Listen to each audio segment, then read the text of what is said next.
कौटिल्य के मंडल सिद्धांत के हिसाब से हमारा जो पड़ोसी देश होता है वो हमारा एक नेचुरल एनिमी होता है, विच इज द अड़ी। और जो हमारे नेचुरल एनिमी का, विच मीन्स हमारे नेबर का नेबर होता है, वो हमारा एक नेचुरल फ्रेंड होता है, जिसको कौटिल्य ने कहा है मित्रा। तो ये जो अड़ी मित्रा का लॉजिक है, ये कौटिल्य के मंडल सिद्धांत में डिस्कस किया गया है। दुर्भाग्यपूर्ण इंडिया कभी भी कौटिल्य के मंडल सिद्धांत को अप्लाई नहीं कर पाया when it comes to Pakistan and Afghanistan.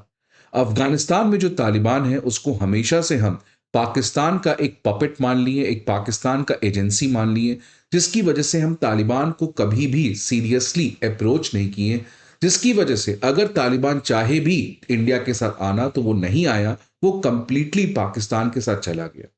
ये इसीलिए था बिकॉज इंडिया की फॉरेन पॉलिसी में एक आइडियलिज्म थी, एक आदर्शवादी सिद्धांत था कि हम किसी भी टेररिस्ट या ऐसे ऑर्गेनाइजेशन जो वायलेंस के बारे में बात करता है उससे हम बात नहीं करेंगे। आखिर क्यों ही बात करें, बिकॉज हमारा धरती तो नॉन वायलेंस की धरती है, बापू की धरती है।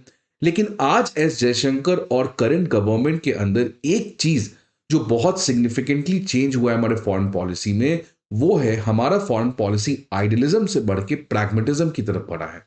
प्रैग्मेटिज्म का मतलब प्रैक्टिकली उन सभी चीजों के साथ बात करना, उन सभी एजेंसी से बात करना जिससे इंडिया का नेशनल इंटरेस्ट सर्व हो सकता है, वो चाहे म्यांमार में मिलिट्री जनता क्यों ना हो।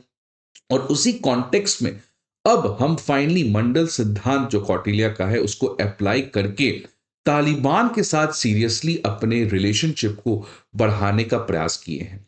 अगर आप तालिबान देखिएगा, जब पहली बार अफगानिस्तान में आया था 1996 से लेकर 2001 के बीच में, और ये जो तालिबान 2.0 आया है 2021 से लेकर जो अभी तक सत्ता में है, इन दोनों में डिफरेंस है। इंडिया का जो अप्रोच है तालिबान 1.0 में हमारा जीरो टॉक अप्रोच था, लेकिन जब तालिबान वापस से पावर में आया है तो इंडिया इस बार सीरियसली तालिबान के साथ बातचीत करने को प्रयास कर रहा है, और तालिबान भी इंडिया के साथ अपने रिलेशंस को बेहतर करने का प्रयास कर रहा है। तो एक तरीके से ये जो इंडिया का कौटिल्य सिद्धांत का फाइनली इस पर्टिकुलर एरिया में अप्लाई करना, इसकी वजह से अगर कोई सबसे ज्यादा इस समय परेशान होगा तो वो पाकिस्तान है। बिकॉज पाकिस्तान कभी भी अपने बुरे से बुरे सपने में ये नहीं सोचा होगा कि तालिबान, जिसको पाकिस्तान ने अपने पूरे मेहनत से बनाया था, आज वो तालिबान इंडिया के साथ इस तरीके से प्रॉक्सिमिटी को बढ़ाएगा। तो आज इस सेशन में हम लोग बात करेंगे कि क्यों इंडिया ने तालिबान को सपोर्ट किया है, क्यों ये एक ऐतिहासिक फॉरेन पॉलिसी का फैसला है, और इसके बाद हम लोग बात करेंगे कि आखिरकार तालिबान क्यों इंडिया चाहता है और क्यों इंडिया तालिबान के करीब आना चाहता है। इन दोनों क्वेश्चंस के आंसर हम लोग इस सेशन के एंड में पढ़ेंगे। बट पहले आप देख सकते हैं न्यूज क्या है कि इंडिया के मिनिस्ट्री ऑफ एक्सटर्नल अफेयर्स के स्पोकपर्सन रणधीर जायसवाल जी, उन्होंने पाकिस्तान की एयर स्ट्राइक जो उसने अफगानिस्तान पे किया था उसको स्ट्रिक्टली कंडेम किया है। उसने कहा है कि इस्लामाबाद का ये बहुत पुराना प्रैक्टिस है कि खुद गलती करता है, और जब गलती करता है तो उसके बाद अपने नेबर्स को इंजाम देता है। सेम चीज वो इंडिया के साथ करते आया है, अब वो अफगानिस्तान के साथ कर रहा है कि खुद वो टेररिज्म को सपोर्ट करता है। अब जब तहरीके तालिबान पाकिस्तान इस्लामाबाद के ऊपर अटैक कर रहा है तो वो कह रहा है कि भैया अफगान तालिबान उसको सपोर्ट करता है। सो ये एक पुराना प्रैक्टिस है इस्लामाबाद का। मिनिस्ट्री ऑफ एक्सटर्नल अफेयर्स ने यह भी कहा कि हमने उन सारे रिपोर्ट्स को देखा है कि किस तरीके से पाकिस्तान ने अफगानिस्तान के अंदर एयर स्ट्राइक किया। टीटीपी को डिस्ट्रॉय करना था, लेकिन मरे कौन? Innocent civilians including women and children. इसलिए हमारे मिनिस्ट्री ऑफ एक्सटर्नल अफेयर्स ने कंप्लीटली स्ट्रांगली इसको कंडेम किया है, किसी भी तरीके का अटैक ऑन इनोसेंट सिविलियंस। अब ये पूरा मसला क्या है, आप देखिए कि लास्ट वीक पाकिस्तान ने ईस्टर्न अफगानिस्तान के पाक्तिका प्रोविंस, आप देख सकती है पाक्तिका प्रोविंस में एयर स्ट्राइक किया। पाकिस्तान का ऑब्जेक्टिव था तहरीके तालिबान पाकिस्तान को डिस्ट्रॉय करना, उसके फैसिलिटीज को डिस्ट्रॉय करना। लेकिन अब वो डिस्ट्रॉय हुआ है कि नहीं हुआ ये तो बात की बात है, लेकिन इस समय as per a report 46 people have been died, और उसमें मोस्टली वुमेन और चिल्ड्रन हैं। इस कॉन्टेक्स्ट में तालिबान ने कहा कि ये इस तरीके से पाकिस्तान अटैक करेगा हमारे धरती के अंदर आके, ये बिल्कुल एक्सेप्टेबल नहीं है। और डिफेंस मिनिस्ट्री जो तालिबान की है उसने कहा था हम रिटेलिएट करेंगे बिकॉज ये attack by Pakistan it's a barbaric clear aggression, और ये एक कावर्डली एक्ट है जिसको आंसर तालिबान पाकिस्तान की खिलाफ करेगा ही करेगा। और उसके बाद आपको पता ही होगा 15,000 तालिबान फाइटर्स पाकिस्तान की तरफ बढ़ चुके थे। अब इन पूरे चीजों को एनालाइज करेंगे हम लोग, बट आगे बढ़ने के पहले स्टूडेंट्स आप सभी के लिए इंपॉर्टेंट इंफॉर्मेशन कि अनअकैडमी आईएएस के ऑफलाइन बैचेस हमारे चारों ऑफलाइन सेंटर में करोल बाग, मुखर्जी नगर, पटना और प्रयागराज में स्टार्ट होने जा रहे हैं on 15th of January at a special price of 58,999। Karol Bagh, Mukherjee Nagar, Prayagraj और पटना, इन चारों ऑफलाइन सेंटर के डिटेल्स आपको हमारे स्क्रीन पे देखने को मिल सकते हैं। Unacademy IAS comprehensive GS course के अलावा सीसैट ऐसे writing course, comprehensive current affairs, full and test series और ऑप्शनल जैसे कोर्सेज को भी प्रोवाइड करती है। इन सारे इंफॉर्मेशन के लिए आपको हमारे ऑफलाइन ब्रांचेस पे विजिट करना होगा, या नहीं तो आप हमारे ऐप को भी डाउनलोड कर सकते हैं। अब क्यों आखिरकार अफगानिस्तान रिसेंट टाइम्स में, खासकर जब मैं अफगानिस्तान की बात कर रहा हूं, मैं तो अफगान तालिबान की बात कर रहा हूं, वो क्यों इंडिया के सपोर्ट में खड़ा है इस समय। पहला बात तो अफगानिस्तान की जो इस समय तालिबान है, वो तालिबान 1.0 से अलग है। वो एक तरीके की सो कॉल्ड टेररिस्ट ऑर्गेनाइजेशन थी। ये जो तालिबान 2.0 है, ये अपने आप को अफगानिस्तान की रिस्पॉन्सिबल, अफगानिस्तान की ऑफिशियल गवर्नमेंट की तरह रिकॉग्नाइज करवाना चाहती है, जिसके लिए बहुत सारे कंट्रीज को इंटरनेशनल लेवल पे रिकॉग्नाइज करना पड़ेगा कि अफगान तालिबान जो है वो ऑफिशियल स्टेक होल्डर है अफगानिस्तान का, जिसके लिए उसको इंडिया का डिप्लोमेटिक सपोर्ट चाहिए यूनाइटेड नेशंस में।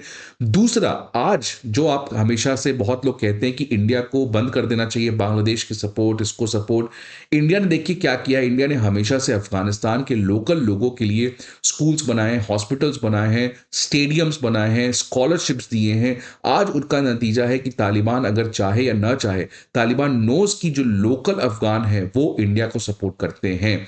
तो यही इंडिया का सॉफ्ट पावर है आज जो अफगानिस्तान में है। इसलिए इंडिया बांग्लादेश की मदद कर रहा है, श्रीलंका की मदद कर रहा है, बिकॉज साउथ एशिया में कब तालिबान हट जाए और कोई और पावर में आ जाए किसको पता है। But there is one thing constant which is the people.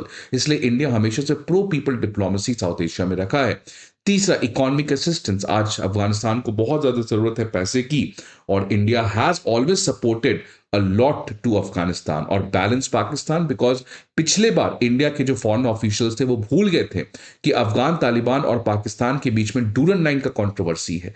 इस बार हमें पता है कि ये डूरन लाइन का जो कंट्रोवर्सी है ये वापस सामने में आएगा, और अफगान तालिबान और पाकिस्तान की जो दोस्ती थी वो मजबूरी की थी। तालिबान को पाकिस्तान चाहिए था, आज तालिबान को पाकिस्तान उतना नहीं चाहिए। आज इनफैक्ट तालिबान पाकिस्तान के लिए प्रॉब्लम क्रिएट करेगा, और इसीलिए तालिबान को इंडिया का सपोर्ट चाहिए होगा। अब इंडिया क्यों अफगानिस्तान को चाहिए? एक तो सबसे लॉजिक है कौटिल्य सिद्धांत, India wants to cut the Pakistan strategic depth. दूसरा, इंडिया के सामने सबसे बड़ा गलती जो पहले किया था इंडिया ने तालिबान 1.0 में, कि हम ये नहीं इंश्योर किए कि कैसे तालिबान के साथ बातचीत करके ये कम से कम इंश्योर कर पाए कि वहां से कोई भी टेररिज्म इंडिया के टूवर्ड्स नहीं आ पाएगा। इस बार इंडिया अफगानिस्तान तालिबान के साथ ये बातचीत कर रहा है और ये इंश्योर कर रहा है कि टेररिज्म इंडिया के प्रति ना आए।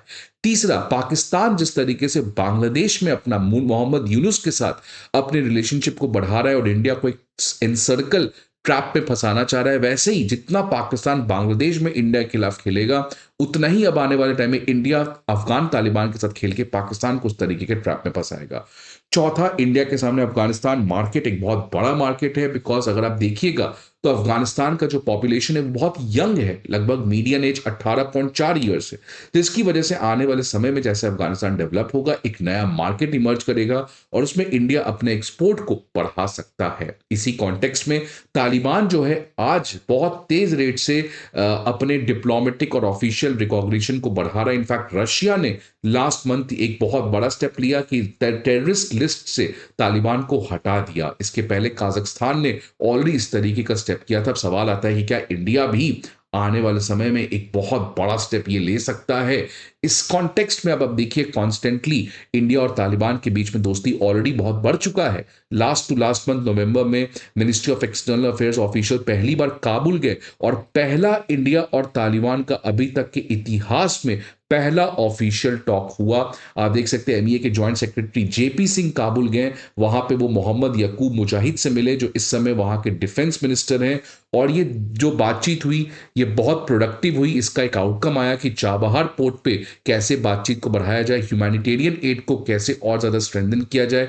तालिबान के फॉरेन मिनिस्ट्री का ऑफिशियल स्टेटमेंट आया, वो कहें कि आने वाले समय में इंडिया और तालिबान को रिलेशंस और बढ़ाने चाहिए, ह्यूमैनिटेरियन कोऑपरेशन को बढ़ाना चाहिए। तो ये जो एक सिग्निफिकेंट इंडिया ने अप्रोच खेला है पाकिस्तान के खिलाफ तालिबान के साथ दोस्ती बढ़ा के, ये पाकिस्तान के लिए एक बहुत बड़ा शॉकर रहेगा। अब सवाल आता है कि क्या इंडिया का यही प्रैग्मेटिज्म तिब्बत और ताइवान के साथ भी आएगा चाइना को ट्रैप में लाने के लिए? बिकॉज चाइना, याद रखिएगा, पाकिस्तान से कई गुना बड़ा चैलेंज है। आपके क्या व्यूज हैं इस पर्टिकुलर चीज के बारे में? Please let us know in the comment box. I hope आपको ये वीडियो अच्छा लगे। See you again in the next video. Till then, good bye and take care.